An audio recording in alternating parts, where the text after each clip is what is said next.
O céu não é um fundo azul neutro. O céu é um mapa cultural. Quando uma cultura olha para as estrelas, ela projeta ali a sua própria forma de enxergar o mundo. Então, por que a gente continua tentando ler a nossa alma com um espelho emprestado? Quem controla os mitos que você usa para ler a sua vida, controla a forma como você enxerga a sua própria existência. Seja muito bem-vinda de volta ao nosso laboratório de experiências. Este é o terceiro vídeo da nossa série de alfabetização astrológica simbólica. Nos episódios anteriores, nós aprendemos que a astrologia situada nos convida a tirar os olhos dos manuais europeus e firmar os pés na nossa realidade climática. Hoje nós vamos entrar no coração da minha pesquisa para entender que descolonizar a astrologia vai muito além de mudar o calendário. Significa descolonizar o nosso imaginário.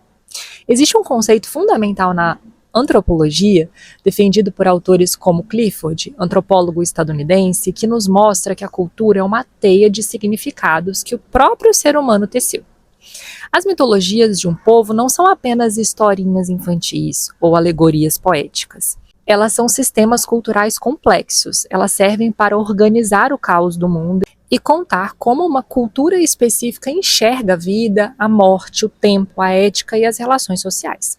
Quando os gregos antigos olharam para as estrelas e projetaram nelas os seus deuses, eles estavam projetando a sua própria organização social, o patriarcado, as guerras de conquista, a sua relação com a escravidão e a sua hierarquia política. O sociólogo peruano Aníbal Quijano nos alerta sobre a colonialidade do poder e do saber. O processo colonial não roubou apenas o ouro da nossa terra, ele colonizou a nossa mente, nos fazendo acreditar que o repertório simbólico europeu é o único, universal, belo e válido. Por isso, na minha metodologia, eu defendo que os arquétipos são universais sim, mas os mitos são culturais. O arquétipo é a estrutura psíquica profunda e invisível. Todos os seres humanos em qualquer lugar do mundo experimentam a força da iniciativa, o peso do tempo, o mistério da morte, o mistério do nascimento. Mas o mito é a roupa cultural que veste essa estrutura. O pensador argentino Walter Mignolo nos convida a praticar a desobediência epistêmica, a coragem de recusar as regras de interpretação do colonizador. Fazer uma astrologia decolonial não é fazer um sincretismo ingênuo. Não se trata de pegar um símbolo europeu e simplesmente trocá-lo por uma figura brasileira, como se fossem equivalentes. Isso seria manter a mesma lógica utilitarista que criticamos no primeiro vídeo.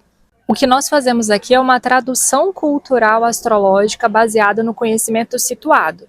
Nós estudamos a função semiótica, o princípio profundo de cada planeta e signo, e investigamos como as culturas tradicionais que fundaram e sustentam o nosso território, o nosso imaginário, como as matrizes indígenas e afrodiaspóricas, leram, narraram e resolveram essas mesmas funções humanas a partir de suas próprias vivências corporais e históricas.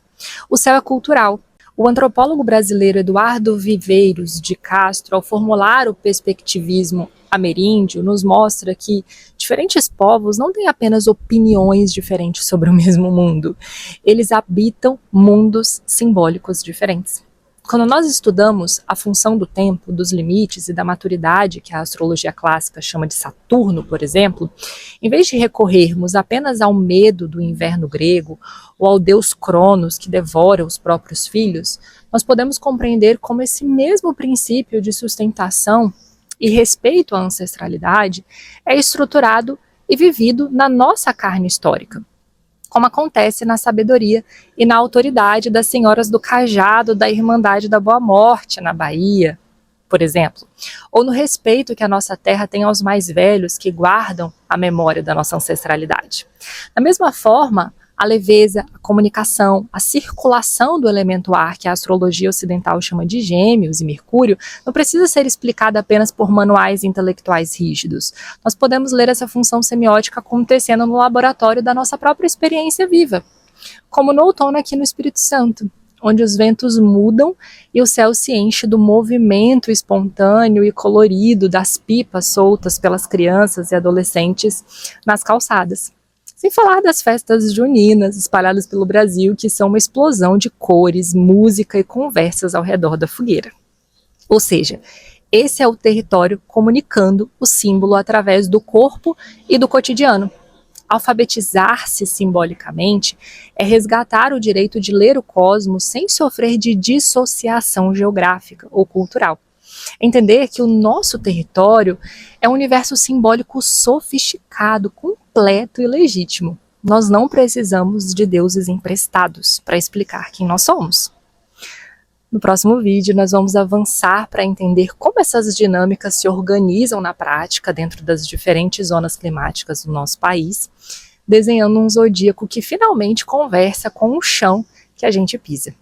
Se essa fundamentação faz sentido para a sua busca por uma espiritualidade com mais presença e discernimento, comenta aqui, estou presente, e vamos continuar tecendo juntas essa aventura desobediente. Até o próximo episódio.